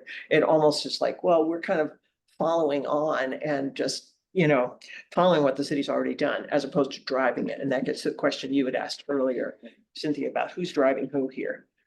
So that in some ways, it almost feels to me like we should, where it's appropriate and accurate, lead with what we did and then follow with what the city was either already doing or did subsequently. So you mean making the recommendation first and perhaps changing the font and style of it to?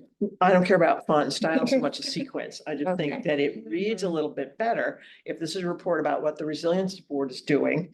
You know, we start out with under the issue area, there's the issue, and then what did we do about it? And then go from there into what was the city doing? What did the city complete? What does the city have underway? The city's activities. So those are my kind of main things. Let's see, I had somebody else. Yeah, and then I think it would be great to add in here as part of the context. The timing piece that we just discussed.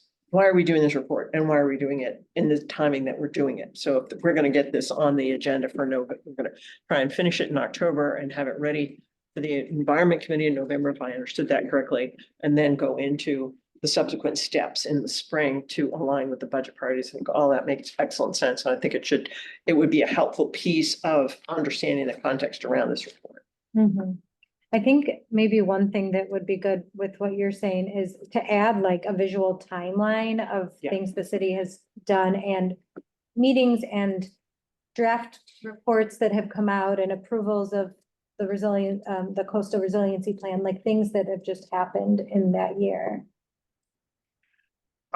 For me, it gets a little confusing. What I was talking about is a sort of a process timeline as it affects this report, and That this too, board's yeah. activity. That would be kind of a second piece, Okay. maybe, if you wanted to say the subject matter that we're discussing had the following milestones over the course of the year. That would be a very useful additional piece of information. I would separate that Okay. from, you know, the report and the nature of the process that's giving rise to this report.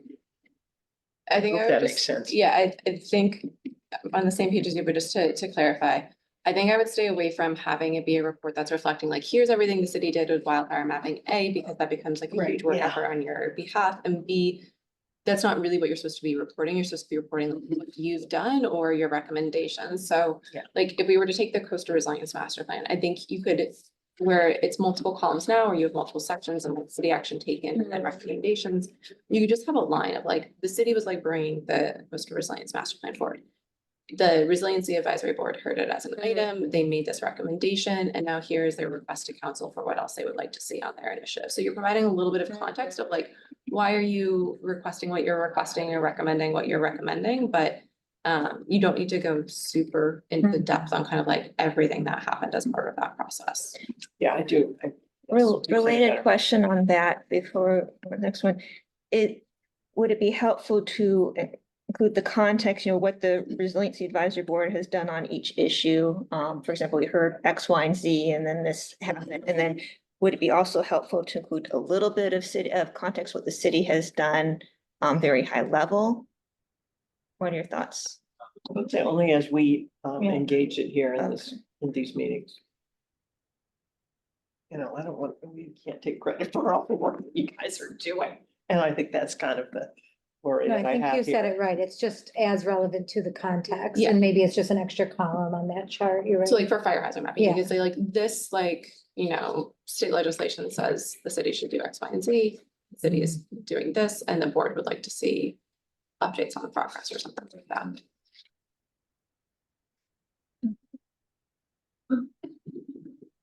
Other thoughts, generally, specifically? Just going back to Erica's note about the priority versus primary goals, I agree with that. I think like reading this table of the summary of meeting minutes was a little bit confusing for me, just because primary and priority are spelled so similarly. Yeah. So either maybe color coding, the goal table, the rows by goal and slash priority primary, changing the nomenclature in some way would be really helpful.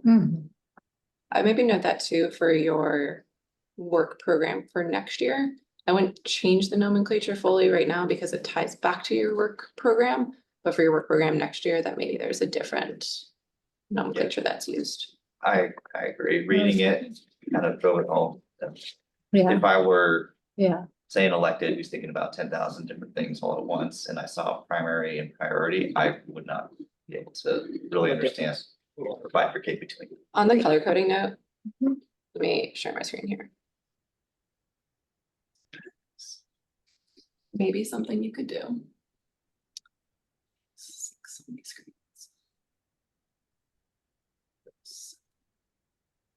Is so you have this table here. Instead, make it so that you're color coding in this table. Right, of like, this is blue, this is green, this is orange, and then when you get down here. You could just have like in light colors maybe, or like goal and just highlight blue, blue, green, green, orange, or whatever it is, so that you can always come back and see what it's referring to. But you don't necessarily need to have like all of the goals written out. So Yeah. what's the downside of taking out the word goal after the priority? Just that the only downside I would say is that work program, you refer to it as goals and priority goals.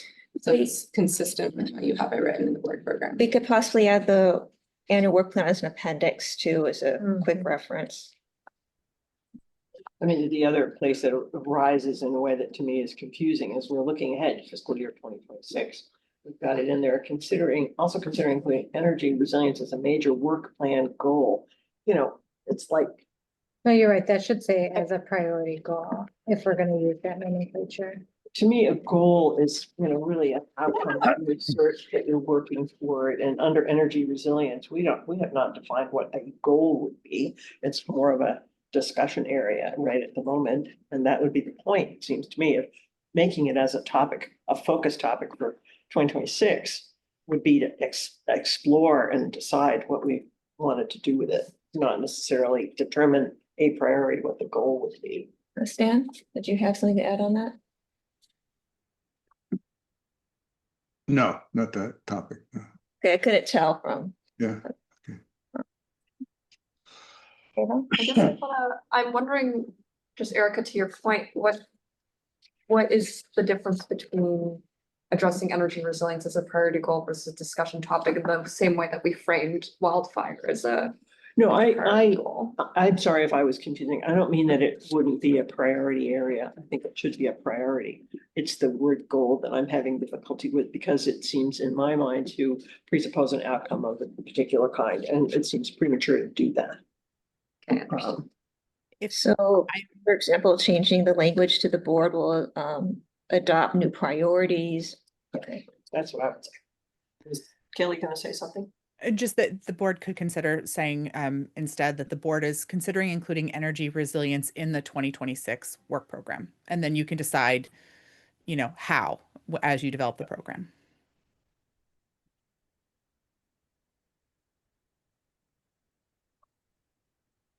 Any other thoughts? Yes. I appreciate all the work that went into this. I agree with all of the statements about how to make it more readable and clear. And I appreciate, or I agree that we shouldn't take credit for work that the city staff is doing. But that it does offer some useful context, when we're talking about whether what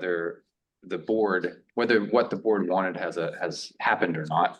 It's important to say the CRMP was passed or, but I guess then my response to removing all of the great work that the city staff has done is that why do we only have 4 recommendations then? Has our board done enough? And I guess my specific question is then, I agree that I know that we have these priorities and these primary goals. Did we not say anything in our minutes that were maybe in resiliency topics or in addition to this that we all wanted to pull out, all agree that we should pull out and put in here? Are we trying to keep our recommendations specific to these 3 main goals and not talk about resiliency topics or some of the other things that we had talked about through the course of the year, but are not our top 3 goals? It's any recommendations we have. We did have board members submit their individual recommendations to compile that. So if there's any additional ones, you have to bring them up here. Okay. Do we only get three? No, as many recommendations. And they don't not necessarily have to be tied to those 3 goals. It could be, there's no really limit as long as it falls within our subject matter jurisdiction. No, I meant when people submitted them. Stan went through a couple. Was that the entirety that people submitted? There were a number that were submitted. I don't have the exact number in my head, but there were also a lot of overlaps. Overlaps, maybe that's. Yeah. Good, well, this means we all had a similar view. So I think the answer I'd give is that all of the recommendations that came from board members are reflected in those issues and recommendations. There were some board members who did not recommend anything at this point. So the other point I want to make is that maybe this was a different type of year because we had the wildfire disaster issue come up. It appeared to me that many times we would get into a discussion and get a recommendation, and but because things were changing rapidly, by the time we did the annual report, that issue had largely been dealt with already by city staff or departments. So it didn't make any sense to say do what had already been done. That caused the change to bring in what the city actions were, because some of those things are things we were talking about, they were done. So we're just saying, and in addition to that, you need to do a little bit more. But there weren't a whole lot of other recommendations, and none were cut or not put into the document. Jamie? I would say that, like Stan said, everything was captured. There was some redundancies. But everything is in here. Also, this was our first year. And I think moving forward, that submission form that we created should be available all year for consideration. Because I think maybe what happened is like, we've had meetings for a whole year and then it's hard to remember what the recommendations were or whatnot. So maybe we just keep it more You can feel timely. like living documents where like, if you're in a Yeah. meeting, if you're like, oh, this was interesting, I think the city should be doing something more, you just jot yourself a note. Yeah, And then you've been doing the nice color coding in the minutes. yeah. too. I started that only a few months ago, but yes, I'll continue doing that. And I think it's just little processes that we can make it more efficient and relevant and impactful for next time. Yeah, I really agree with that, because for me, there's been a question about when is it a recommendation? As opposed to a wild idea that I might have, an individual thought. So I had been, as we've been going along, assuming that a recommendation would kind of come up and get a degree of support from the board as a whole. It sounds like in the process that we just went through, everybody submitted it, there was some overlap, so that had been reached. I like the idea, though, of having an ongoing process where any wild idea can be captured in some way and then brought back as we go through this process again next year. We go through them all and say, okay, these have merit, and these were some These were wild wild ideas. ideas. Yeah, right, Erica. exactly. Out the door. I agree with formalizing that process, especially throughout meetings, because Yeah. I think like it's really easy to lose that sort of like really important brainstorming and stuff. But I think it also gives us a paper trail of like direct recommendations that we made and Yeah. that have led to direct action and would make reporting more easy as well. Yeah. Well, one item we had in the draft report was to consider that there's really kind of 2 different types of, or more than 2, but the board has to review certain activities and reports from the staff and make comments on them and recommendations. That's kind of a fixed process. And so that happens as those documents or plans go through their normal processes. There's another set of recommendations that are kind of like, well, we'll put that in our annual report because we want to, make it an important item. But we raised the issue of is maybe there's another type of recommendation that just comes up and it's timely to make it at that time when it comes up and the board agrees on it and finds the proper way to transmit that to the appropriate party and not wait to put it in the annual report where it could become stale because it happened, 6 months ago. The staff reaction was not positive to that approach. And so we didn't, it's not really included in the current draft. And I still think the way you all are talking is that there might be some merit in discussing that, having not all recommendations just end up in the annual report. And I will add, if there's something that any board member wants to put on the agenda, they can, well, this year you can reach out to me. And unless it's completely out of our subject matter jurisdiction, it will likely be put on the agenda. Kelly, do you have something? Yeah. Yeah, I apologize. I have to leave for another appointment, but I just wanted to thank the board for all the work you've done over the past year, which is reflected in this report. And just to offer, in regard to any concern about, is 4 recommendations enough? Just kind of looking at, your accomplishments over the past year, you've only had an established work program since February. So in terms of just having 6-7 months worth of work guided by a work plan and to get 4 recommendations to council out of that, I don't believe is insignificant. So I wouldn't worry about just 4 recommendations. I think the board has done a lot of good work and has some good recommendations in here, especially for your inaugural year and essentially just about 6 months worth of work. So thank you all. Thanks, Kelly. Thanks, Kelly. Andrew, and then after Andrew, I'd like to just go over what we've talked about so far and then see if it Mhm. cords I have with a Jamie. You and then you. Okay. Andrew. This is my failing for sure. I wasn't questioning why there are so few recommendations. I dropped the ball for sure. So I'm not calling anybody else out. It's just that going through all of the great meetings that we've had, we have no recommendations about the climate action plan or, about the biodiversity, which was this year, but I feel like there's been so many great things that we all talked about, but I didn't formally say this should be our recommendation. The one thing that I would throw out there as a recommendation that we should add to the report, if possible, is that we had a good presentation from Mark Berninger from the Natural Resource Division of Parks and Rec. And he talked about the natural resource management planning process that the city uses.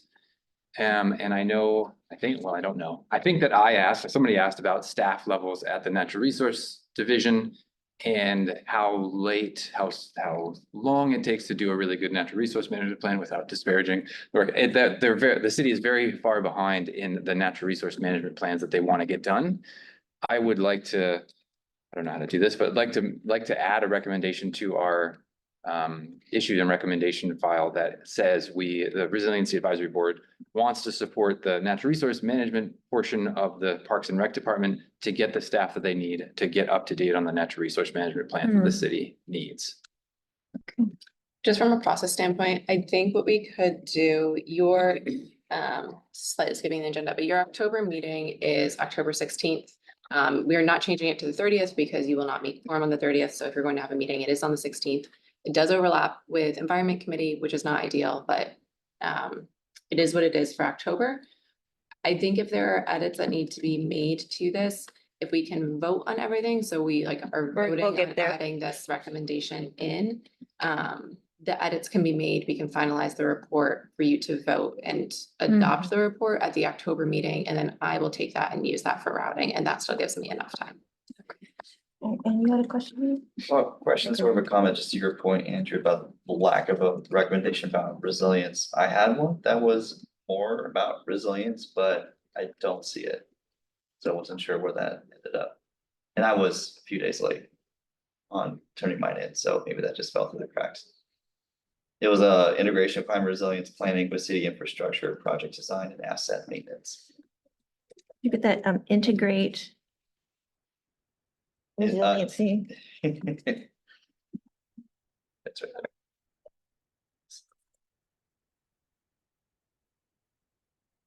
there. Well, assume we must have it, right? Yes, they're all saved there. Okay. Okay, so we want to add from board member Meyer and integrate what was submitted from board member Clement. Sorry if we missed that. Sorry, my eyesight says, so essentially integrate resiliency into, Yeah, so integrate resilience planning, integration of resilience, climate resilience planning with city infrastructure, project design, and asset maintenance. And there, I mean, it goes into a lot more detail, but as long as we have the basics. I'm gonna run through all of this to make sure we're on the same page, and because we're gonna lose you in just a bit. Yeah. All right, so, well, first of all, likely bring back an updated version of the plan to the October meeting, so the task force can reconvene one more time, just to make sure we have everything together. All right, so terminology, instead of talking about primary goal, priority goals, change the language to priorities, though, No. okay, because I'm gonna go Oh, through, sorry, because we're we not- want it, not at all. We talked about that, so just, keep that because that's the language of our annual report, but, making the summary table of minutes clearer with color coding. Mhm.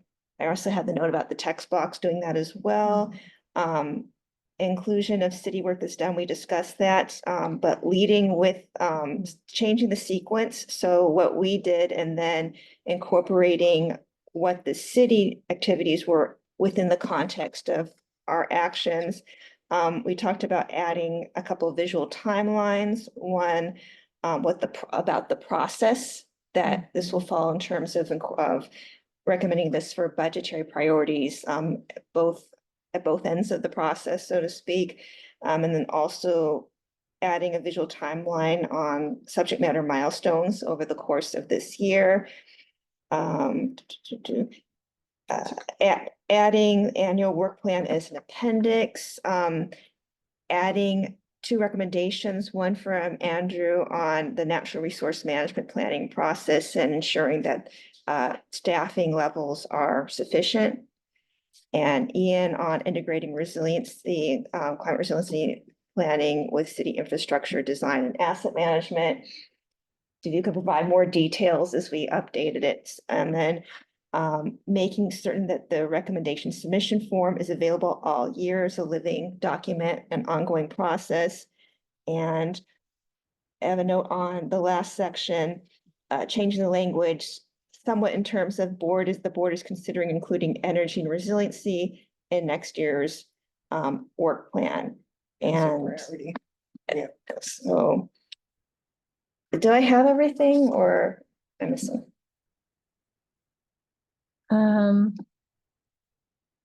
We don't want to include anything about our presence at meetings to elevate things at the right time. That's kind of separate from the work from this annual report, right? Sharing the finished document, you mean? No, weren't you talking about? Going to budget meetings. I Yeah, would leave that out. I leave would that just out, yeah, add okay, in a just sentence. I making don't sure. even know that you necessarily need a timeline, but say like, we're doing it by the fiscal year because we want to inform the budget process so that Okay. recommendations can have the greatest benefit and weight, or however you want to phrase Can be it. followed directly. as the Okay. Resiliency Advisory Board. Well, it's gonna be particularly appropriate for the resource questions. Yeah. Okay. Yeah. So Highlight our include priorities. in timeline, okay. Note, What we could do is we could take possibly one jumbo vote on making those revisions as stated. Subject to any tweaks or major changes anyone has here. yeah. I'll make a motion. I can repeat those verbatim. As written into the record. I think that's fine, especially if you guys are actually adopting the plan next time. You Yeah. can just say, that's what the subcommittee is tasked with. So it's a motion to for the task force to reconvene, make those revisions as written into the record here and bring it back for adoption at next month's meeting. Is that correct? Yes. Okay. Second. Okay, all right. All in favor? Opposed? All right, the motion carries, and that is the modified, ordered item 8A, and now we are to item 10, which is proposing agenda items for future meetings. So October will be finalizing the revised report as per discussion. There's a presentation on grid resilience. Right, and I just had a question to the group about that. Mhm.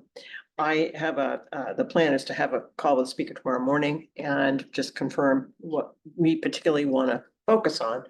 My question right along in the way I presented this to him has been, what is the, overall topic, energy resilience, electricity resilience? What is the fastest, least cost way to ensure that electricity system has a robust capability to recover quickly after any deformation? Those words all came out of the resilience definition that was used earlier today. That was a great definition that CERT was using. So I sort of built that in. So if that's the sort of the thought, how do we want to be sure that the electricity system recovers quickly? He can present on that. And that would be the way I would frame the presentation. Is there anything else that anybody wants to cover? Yes, sir. Just, that sounds fantastic. I guess it would be great to know if there are certain kinds of resiliency or certain kinds of responses that you would expect from flooding versus wildfire versus other kinds of disasters to be resilient to. I guess just, Okay. I bet it would be different, but I don't really know. For heat, maybe. Sorry? Any, Yeah. any different responses? Yeah. Okay. We'll make sure that gets on the agenda for next month. And just as a quick note, likely toward the end of this year, I have to go through my own notes, is discussing bylaws just based on our experience over the past several months. How can we do things better? Because there's always ways to do things better. So just to keep that in mind when we have that discussion. Any additional thoughts for our upcoming meetings? Yes. Ava? Can we have somebody come in to do a presentation on the community engagement plan? Is Mm. that relevant to our, The inclusive, yeah, the No, one I that tried just that. came out? I can request it. It probably, agenda wise, so you only have 2 meetings left in the year, which is a little bit crazy because you're dark in December. I would say probably November because we have 2 resilience topics for next month. Although you don't have any, you will just have the annual report, which I don't think will be incredibly timely. So maybe you could fit 3 info presentations in the meeting. But yeah, I can definitely ask for either Yeah, October when or does the November. feedback, window? October 19th, right? That's October public 19th. feedback. It will probably still be worked on after that. It'll still be worked on afterwards. They should, just the public feedback. Just window given will be that one of closed. our priority goals is like Yeah. community engagement, I feel like we should be in line with that plan. Good catch, good catch. I can see if they can do October, if every resilience topic and the info presentations are 20 minutes. That should work okay for timing. And if they can't, they can come in Yeah. November and we'll still take feedback if you guys have feedback or questions. All right. Well, on that note, is it worth like, there is another resiliency topic that's not listed here from the San Diego County Water Authority. That's on the board for October. as well. October, Yeah, right, but it wasn't on my copy of the agenda. it's not there, but that doesn't mean that it's not Oh, on the agenda. but These the were just grid ones I think we resilience wanted one to. was- Okay, I just wanted to make Bring sure. up as like proposed items. Yours had already. Oh, yes, you're Moved absolutely and right. approved. Okay, cool. Yeah, that was my error. Thank you for catching that. It's still on my notes, don't worry. No, I figured, but we were talking grid resilient. I just didn't know if it was worth talking about. Okay, Make sure we get that into the minutes, right? all good. All right, anything else? All right, so item 11, adjournment. Next meeting is the same time we currently have on the calendar. 16th. Yeah, and meeting is adjourned. Exactly 3 o'clock. Look at you. Exactly. 3 o'clock. Okay, make sure